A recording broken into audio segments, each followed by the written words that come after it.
24 minutes after the hour. Well, fewer Americans are tying the knot. According to the Census Bureau, marriage rates have been falling over the last 40 years.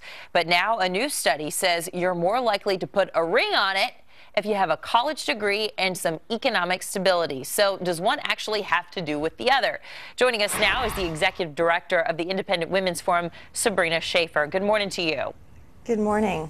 Now, this study came from Harvard and UVA. Are these numbers that you have noticed yourself too? Is this legit?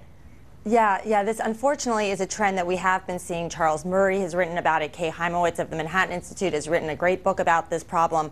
Unfortunately, I think feminists and progressives have sort of encouraged over the last few decades the separation of marriage and child rearing. And more we're seeing that you can have children, you can have a family without there being any kind of stabilizing marriage to help support that. And now we're seeing that there's some very bad effects to all of this for both children and for society at large. Well, you know, it really doesn't seem fair for a single person to say, you know what, the reason that you don't have rings on your finger, man and woman, is because you don't have money. Why is the media pushing this narrative too? Yeah, unfortunately, it seems as though we talk way too much about the costs of marriage rather than the benefits. We forget that marriage is this very important stabilizing force. It's the cornerstone sort of middle-class life, to self-sufficiency, to financial planning.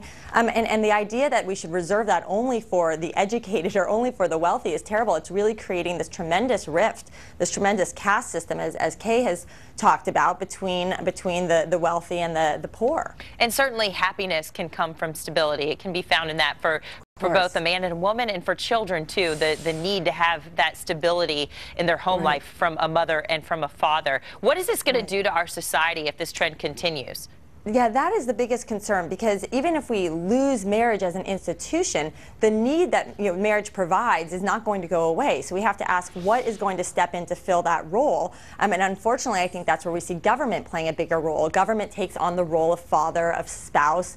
This was, a lot of people mocked the Life of Julia infographic during the Obama campaign, but this is exactly what we're talking about. We're seeing a young woman who's married to the government, right? There's no men in her life, and this is not to sort of promote a patriarchal society. It's just to sort of emphasize that marriage is a very important stabilizing institution in society, and when it goes away, government steps in and we all become wards of the state.